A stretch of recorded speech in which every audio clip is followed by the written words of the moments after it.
Nehemiah 9, verse 20. You sent your good spirit to instruct them, and you did not stop, giving them manna from heaven or water for their thirst. She complained that her life was rough, even though you provided home and job and all your love. She worshiped you with all her friends. You provided all of them and all her needs. All your love you'd send. She shared your love to many ears, helping others face their fears, yet still temptation danced around her door and made her heart want more and more.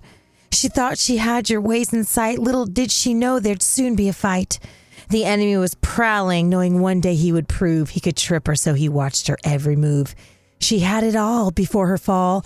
Still, you held her close. Her world would fall apart, so you could give her that dose of humility, so she could see that you are all she needs.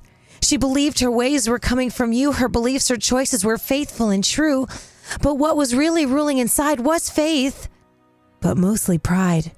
Even still, your good spirit was there, watching her with all your loving care, knowing her day would come when she realized she had an idol. You weren't her number one, thinking she could search for love so innocent and pure, but underneath the lies of love, the enemy found his lure. Even so, she led so many to the love of Christ, but still there was something that wasn't right. She loved in ways the world would promote, but she knew inside it would make her broke. Even still, you wept for her because her choices became unpure.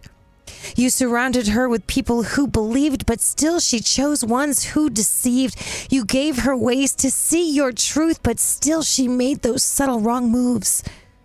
You gave her your word and provided her needs, but still she could not fully see, so it became time for humility. Her anger would sit like a lion ready to attack. Little did she know the enemy was in position right on her back.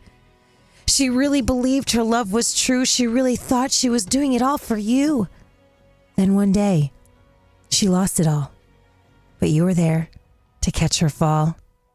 You brought her down to her knees. Even still, you sent your good spirit to help her with her needs. She really needed humility. But your good spirit showed up and instructed her as she went overseas. You taught her your ways in a whole new light. Your good spirit filled her with all your might. You trusted her to travel the world where your good spirit filled this lost little girl.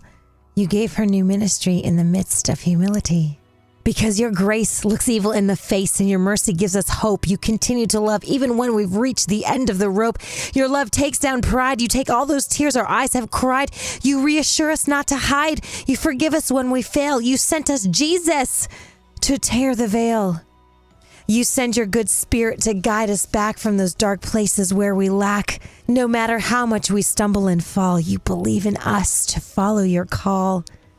You fed the Israelites your manna when times were tough. Even when they complained it wasn't enough, you stood by them and showed them grace and still set up a heavenly place. You sent your good spirit to take care of them. They rebelled and complained. Your good spirit instructed still even then.